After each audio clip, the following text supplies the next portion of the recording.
Everyone, this is Alex Smith and welcome to knowledge the ambition. So geography की series का part 3 है जिसमें हम 151 से 200 क्वेश्चंस को डिस्कस करेंगे। इससे पहले 2 वीडियोज़ अगर आपने नहीं देखी तो वीडियो सेक्शन में जाके आप उन्हें देख सकते हो। ठीक है, प्लेलिस्ट बनाई गई है हिमाचल प्रदेश लाइट सर्विसेज के नाम से। उसमें जो है ये सभी वीडियोज़ आपको एक साथ मिल जाएंगी। ठीक है, क्योंकि उसी सीरीज़ का ये पार्ट है एक तरह से, तो उसी के साथ हम उसी प्लेलिस्ट में से कंटिन्यू करेंगे। ठीक है, आगे बढ़ने से पहले चैनल को सब्सक्राइब और लाइक जरूर कर दें वीडियो को। स्टार्ट करते हैं आज के फर्स्ट क्वेश्चन के साथ। पूछा गया है, an earthquake epic centre is the dash. Statement आपको कंप्लीट करनी है कि अर्थक्वेक का एपी सेंटर जो है वो इन स्टेटमेंट्स के अकॉर्डिंग ट्रू स्टेटमेंट कौन सी है। ठीक है, सो राइट आंसर हमारा यहाँ पर बनेगा option D, which is point on the surface directly above where the rupture along the fault zone occur. So earthquake का जो एपी सेंटर है ऐसा पॉइंट होता है सरफेस पर directly above where the rupture along the fault zones occur. So option D will be the right answer. Next है, match करना है आपको स्पेयर ऑफ द अर्थ दिए गए हैं यहाँ पर, like lithosphere, hydrosphere, atmosphere and biosphere, और उनके मेन कॉन्स्टिट्यूंट ऑफ स्पेयर से आपको मैच करना है। सो डायरेक्टली राइट आंसर हम यहाँ पर देखेंगे using the codes. So option D हमारे पास राइट आंसर बनेगा, जिसके अकॉर्डिंग अगर हम मैच करें, सो लिथोस्फेयर की बात करें तो लिथोस्फेयर से आपका एसोसिएटेड है सॉइल। हाइड्रोस्फेयर की बात करें तो हाइड्रोस्फेयर वाटर आता है इसमें। एटमॉस्फेयर की बात करें तो it is the mixture of gases, and biosphere में लिविंग ऑब्जेक्ट्स आपको देखने को मिलते हैं। So option D will be the right answer. Next है, the earth revolve around the sun is in an elliptical path, and the sun is located at one focus of the ellipse. Imagine a situation in which the earth goes around the sun on a circular path. Which one among the following would result in under that situation? So अभी present time की बात करें, proven अर्थ जो है सन के around elliptical path में revolve करती है। ठीक है, एक सिचुएशन है, अगर जो है अर्थ वो सर्कुलर पाथ में रिवॉल्व करे तो इनमें से कौन सी जो है वो आपकी सिचुएशन बनेगी। सो हियर राइट आंसर हमारा बनेगा, it would not make a difference difference between seasons will be reduced, the path would be very, the earth would be very hot and earth would became very cold. So जो appropriate condition यहाँ पर बनेगी, the difference between the seasons will be reduce. Option B will be the right answer. Next है, पूछा गया है the nautical mile is equal to. Nautical mile कितने equal होता है, कितने फीट के इक्वल होता है। So right answer will be option D, 6080 feet के इक्वल होता है अ नॉटिकल माइल। नेक्स्ट है, क्वेश्चन 155 पूछा गया है thermal equator is found. Thermal equator कहाँ पर पाया जाता है? At the equator, south of the geographical equator, north of the geographical equator, और at the tropic of cancer. So जो आपका थर्मल इक्वेटर है, it is found north of the geographical equator. Option C will be the right answer. Next है 156 पूछा गया, when we consider 15 degree meridian on the world map और a globe and count them in an eastward direction starting with Greenwich meridian which is 0 degree, we find that time of this meridian is dash। Statement आपको complete करनी है। अगर ऐसी situation बनती है तो उस केस में जो time of that meridian 15 degree meridian, it is what, same as Greenwich, 1 hour fast, 1 hour slow और 12 hour fast. So right answer हमारा बनेगा option B, which is 1 hour fast. Next है 157 पूछा गया, how many kilometres are represented by the 1 degree of latitude. 1 degree of latitude में कितने kilometres जो है वो रिप्रेजेंट होते हैं। So right answer would be option C, 1,111 kilometre. ठीक है, 111 किलोमीटर जो है वो रिप्रेजेंट होते हैं by the 1 degree of latitude.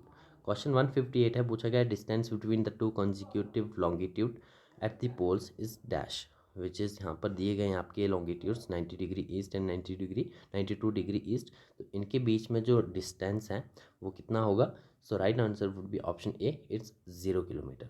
Next है, the imaginary line on the earth surface that closely follows the 180 degree meridian is what. So ऐसी imaginary line earth surface में that is that closely follows 180 degree meridian, that is international date line. Option C will be the right answer. Next है question 160 पूछा गया lack of the atmosphere around the moon is due to. Moon के around जो है वो atmosphere नहीं है, इसका कारण क्या है? सो राइट आंसर होगा इसका low escape velocity of the air molecule and low gravitational attraction. Option A will be the right answer. Next है क्वेश्चन 151 पूछा गया है which one among the following statement is correct with regard to the C5M super galaxy. C5M super galaxy है, इसके regarding statement जो है कौन सी इनमें से करेक्ट है?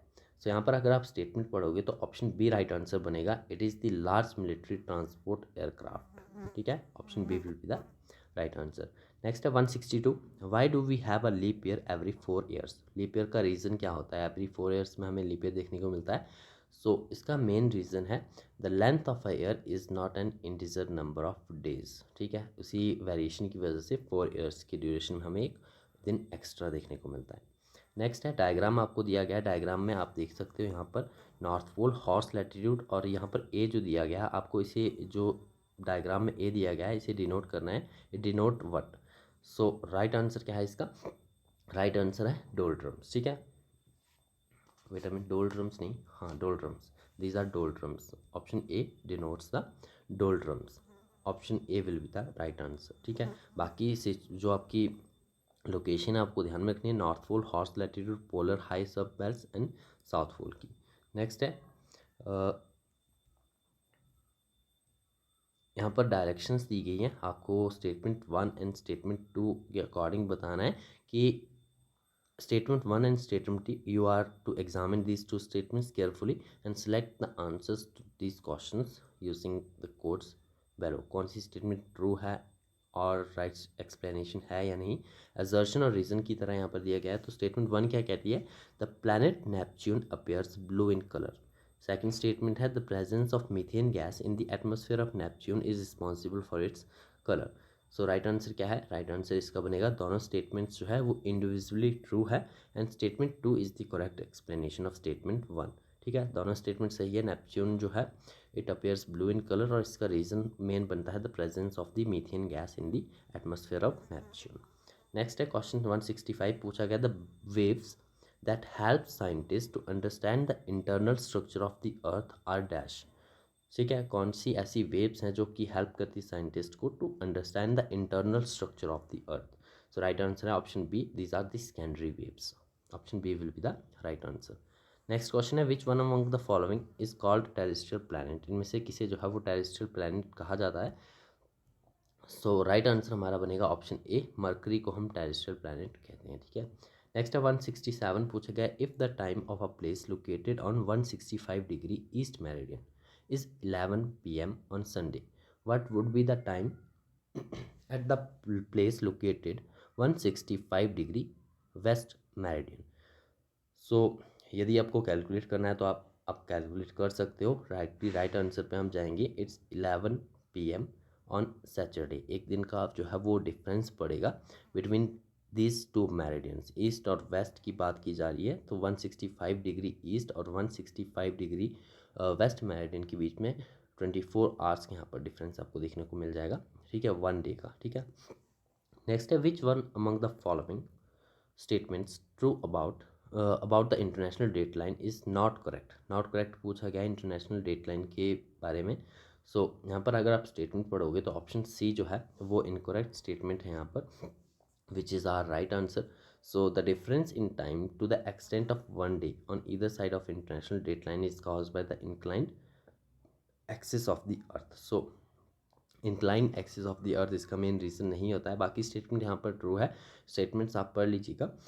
स्टेटमेंट 1 जैसे कि जहाँ the international date line is largely based on 180 degree meridian, true statement है। The difference in time between the places just इधर side of the international date line is almost 1 day, so it's true statement.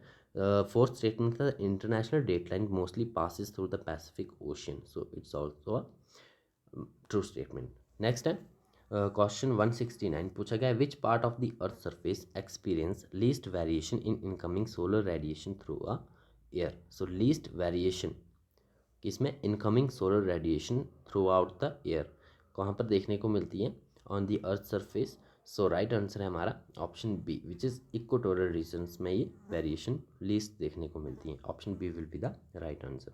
Next है 170 पूछा गया है nearly 30% of the solar radiations return back to the space without contributing anything to the earth's surface temperature. This amount of radiation is known as what? सो ये जो nearly 30% solar radiations हैं जो कि return back हो जाती है to the space without contributing anything to the earth surface temperature, so इसे हम कहते हैं earth's albedo. Option C will be the right answer. Next है which one among the following statement is not correct. So not correct पूछा गया है, right answer पे चलेंगे। राइट आंसर होगा option B which is one meridian which is directly under the sun experience solar noon at a given time. ये true statement नहीं है, बाकी 3 स्टेटमेंट फैक्ट्स के तौर पे जो है ध्यान में रखनी सभी सही है। The solar noon occurs simultaneously eight locations with the same longitude and the places having the same longitude experience the solar noon at different times. Third statement he contradictory है, ठीक है, सेकंड स्टेटमेंट से, तो इससे आप अंदाज़ा लगा सकते हो कि सेकंड स्टेटमेंट जो है वो रॉन्ग है। फोर्थ स्टेटमेंट है the solar noon occurs at the different times in locations with the same latitude. Next है क्वेश्चन 172 पूछा गया the circle of illumination divides earth into 2 hemisphere known as what.